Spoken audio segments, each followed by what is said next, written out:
স্কুলে, কলেজে, ইউনিভার্সিটিতে পরীক্ষা নেওয়া হয়।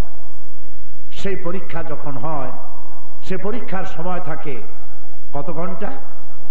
3 ঘন্টা।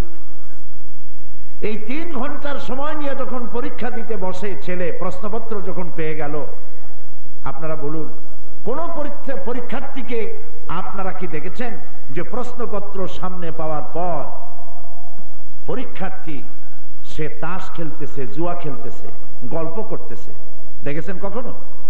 বলেন, দেখেন না। কারণ কি? কারণ হলো তার ধারণা হচ্ছে, পরীক্ষার্থী যে, তার ধারণাই আমি যদি একটা মুহূর্ত নষ্ট করি তাহলে আমার সর্বনাশ হয়ে যাবে। কারণ আমার পিতা মাতা বহু কষ্ট করে আমাকে লেখাপড়া করাইছে, আজকে আমার বছরের পরীক্ষা, শেষ পরীক্ষা, এই পরীক্ষায় যদি আমি ফেল করি তাহলে আমার আর উপায় নেই। সেই জন্য প্রতিটি মুহূর্ত সে কাজে লাগায়। এমনকি পরীক্ষা দেওয়া 2 ঘন্টায় তার প্রশ্নপত্রের জবাব দেওয়া হয়ে গেছে, 1 ঘন্টা বাকি আছে বা আধা ঘন্টা বাকি আছে, এই সময়টুকু নষ্ট করে না। সে তার প্রশ্ন এবং তার খাতা যা লিখেছে এটা মিলায় দেখে যে আমার লেখাটা ঠিক হয়েছে কিনা। ঠিক কিনা বলে?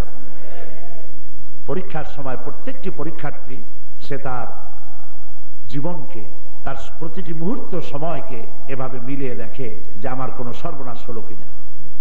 আজ আমরা পৃথিবীতে যাদেরকে আল্লাহ পাক এই পৃথিবীতে পাঠিয়েছেন, আমাদের পরীক্ষা চলছে। আর পরীক্ষার ডিউরেশন হচ্ছে জন্ম থেকে শুরু করে বালেগ হওয়া পর্যন্ত সময়টা আল্লাহ পাক ক্ষমার চোখে দেখবেন, মাফ করে দিবেন। কিন্তু তার পরবর্তী সময়ের প্রত্যেকটি কথা এবং কাজকে বিচার করা হবে, হিসাব করা হবে কিয়ামতের মাঠে।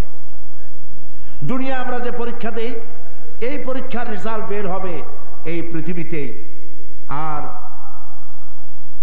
আল্লাহ রাব্বুল আলামিন যে পরীক্ষা আমাদের নিচ্ছেন, এই পরীক্ষার রেজাল্ট বের হবে কোথায়?